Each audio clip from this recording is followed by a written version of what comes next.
Hello, Southside Church. Very, very important notice for you guys today. Yesterday, I was tested positive for COVID.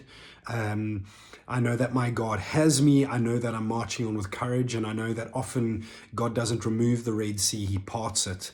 And so the deliverance isn't from, it's through. And so I know God's going to deliver me through this. If you would continue praying for me and for a speedy recovery.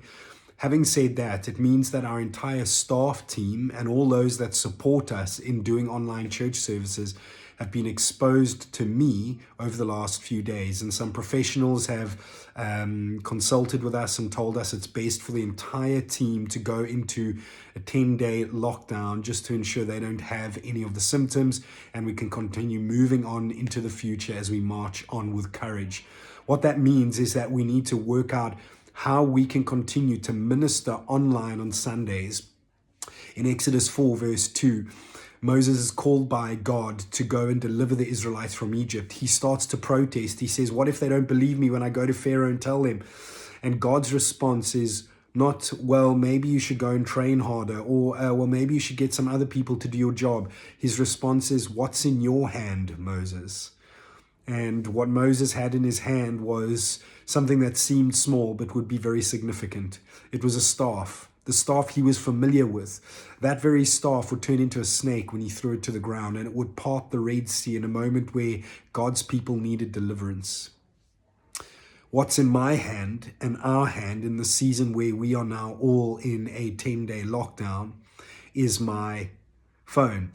And so we're going to continue with online church at 9 o'clock as normal, but it will be live on Facebook specifically. It's the only platform we can go live with just my phone at home.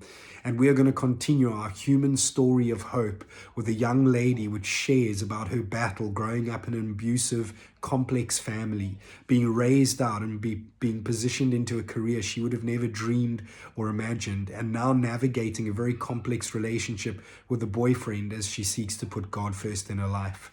I want to encourage you, as much as the enemy might be trying to discourage us, going through our congregants and now spearheading our leaders with this COVID issue, would you stand up with us and commit to joining me live on Facebook at 9 o'clock on Sunday so that we can listen to the human story of hope from this amazing young lady, support each other, and stand together as we continue marching on with courage.